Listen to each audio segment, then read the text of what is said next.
Hi, I'm Dick Scott with RC Scott Photography. I get questions all the time from viewers wanting to know what the settings are for pictures in my videos. I thought on this video I would post this information on the screen so you will know what settings I use for each picture.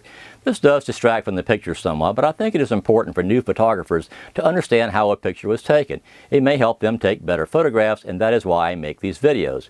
Remember, however, I use Lightroom CC and Photoshop CC to post-process these pictures, so the settings used were before any processing takes place. With nature photography, you sometimes have only seconds to get a great shot, and if it can be fixed in post and turns out looking good, it has been a good day. In most cases, you don't have time to make instant changes to get the precise settings you would like.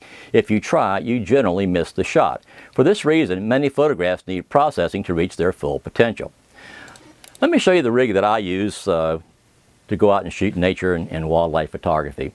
As you know from the video or title, I'm using a Canon 7D Mark II and a Canon EF400mm f5.6 L-Series USM lens. This is a really good lens for the money. This lens sells for about $12.49 new.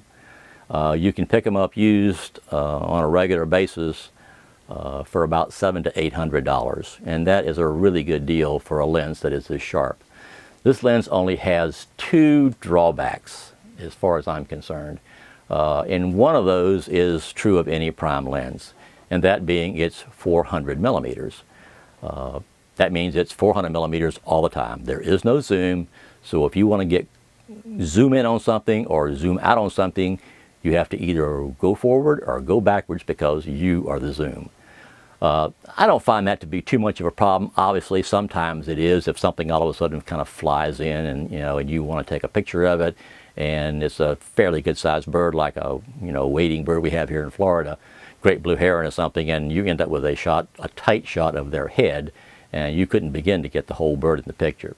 But that, you can control somewhat, and you can back up if in certain cases. Sometimes you're not able to, depends on where you are.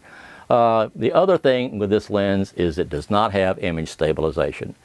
However, shooting wildlife, if you were shooting at 1/60th of a second or something slower than, say, the recommended obviously for a 400 millimeter lens is 1/400th of a second.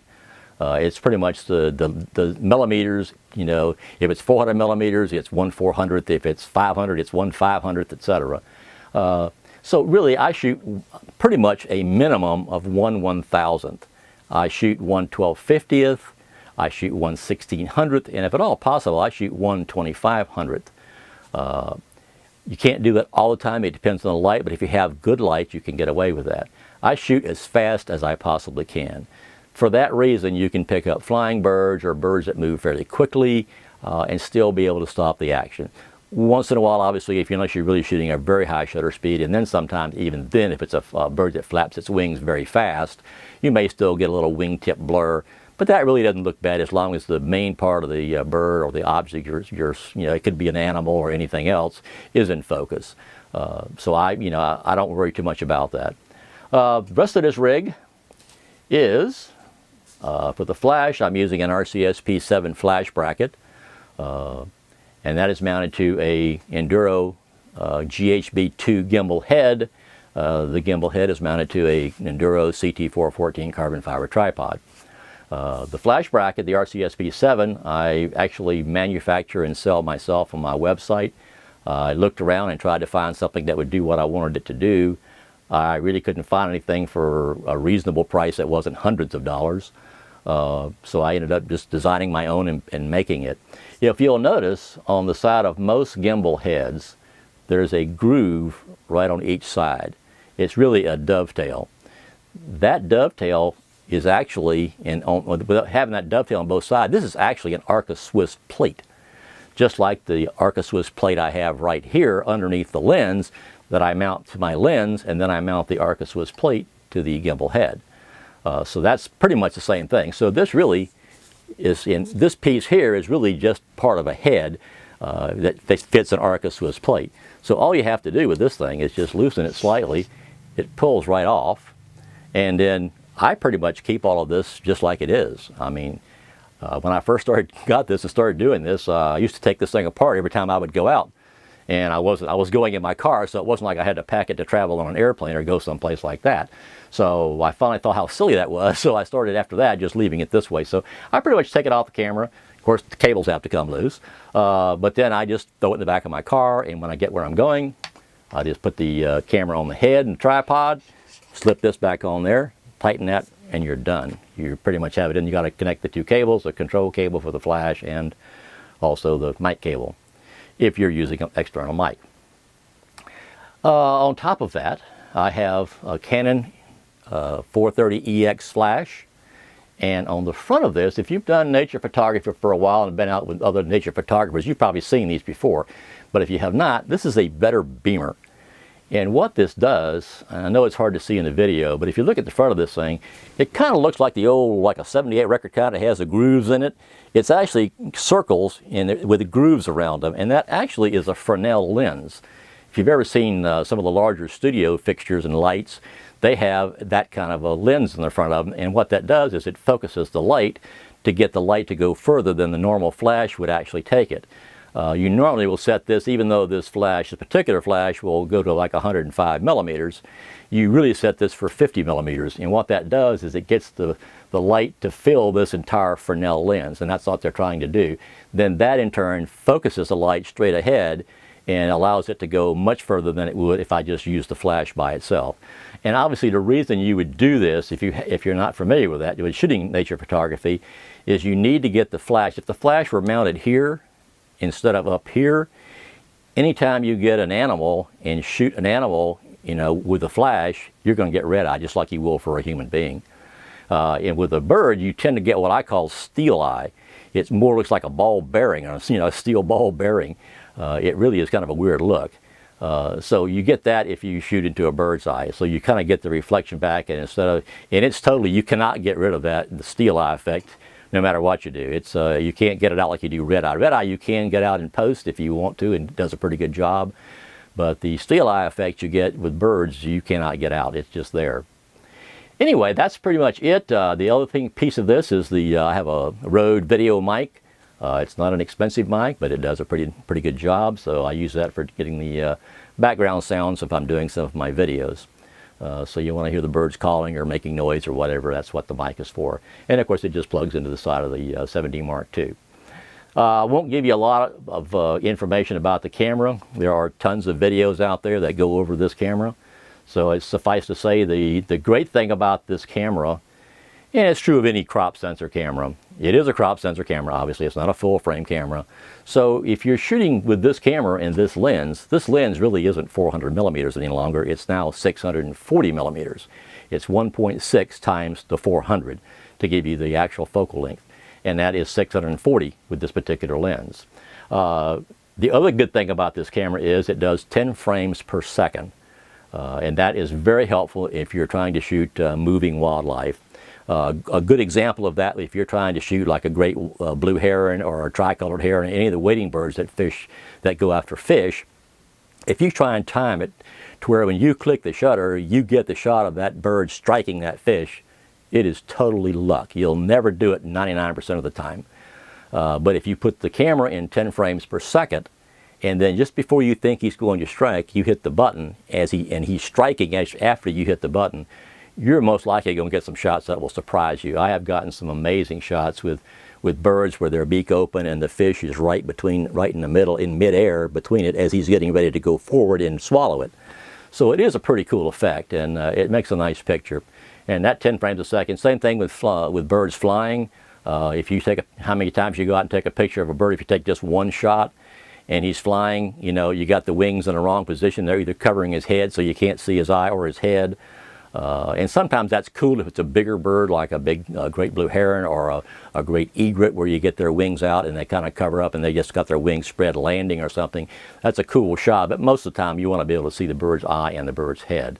So this enables you to just hit the shutter and leave it, hold it down, and you'll get multiple shots. And one of those shots most likely is not only going to be in focus, because it also refocuses as long as you keep your hand on the button, and it will also give you a bunch of pictures that you have to choose from instead of just one. It kind of makes post-processing a little bit more difficult because you have a whole lot more pictures when you get home. So other than that, that's about all I can tell you about that. Let's see, anything else I wanted to talk about? Price on the camera is $17.99 list. As this video is being made, Canon has a $300 rebate on it, instant rebate. So you can get it for $14.99, and you can get them, I have seen them open box and demo cameras that have going for like $12.99. So for about $2,000 you can buy this camera and this lens, and that is really a pretty nice rig for nature photography. I'll tell you ahead of time, do I wish I had a 500? There are times I do, except this is a much lighter lens to carry around, and if you're getting up in age like I am, you know, getting a lighter lens is not a bad thing, although this big heavy tripod and all that, even though it's carbon fiber, this thing weighs quite a bit when you pick it up. But I'll go out and walk, you know, 4, 5, 6, 7 miles with it on a day. My average is probably 3 to 4 miles when I'm out, and of course you're walking around on wetlands and things like that in the woods, so you're out on uneven ground, so it's a little more difficult and you have to be careful carrying it. But I just pretty much leave it like it is and just fold everything. I make sure everything's tightened down and just pick it up and throw it over my shoulder. And it works really very well. That's about it for this. I wanted to let you know that obviously the video that I'm recording this with is my 5D Mark III and not the 7D. So I want to let you know that, but all of the other, the video we were about to see was all taken with this rig. I take this rig out just like you see it all the time. Even with the flash bracket on there. There are times when if say you've got side light coming in from either side and it's lighting the bird up enough to get the detail you'd like to get out of the picture, but you won't have any kind of a gleam in the eye or a sparkle in the eye because the light is in the wrong place. With the flash, you can actually fire the flash even in bright sun, and it's got enough power if you're within 50 feet or so, to where even in bright sun it will light up their eye, and you'll see the flash reflecting in their eye when you post-process it. Other than that, you don't even know the flash fired because the sun is so powerful that it overpowers it. So how far this flash will go is really dependent upon ambient light. The more ambient light you have, the less distance you'll get. What you want this flash for is if birds are in trees, in the shade, underneath the leaves, or in a bush under the leaves where you can get a shot of them, but the sun's not hitting them.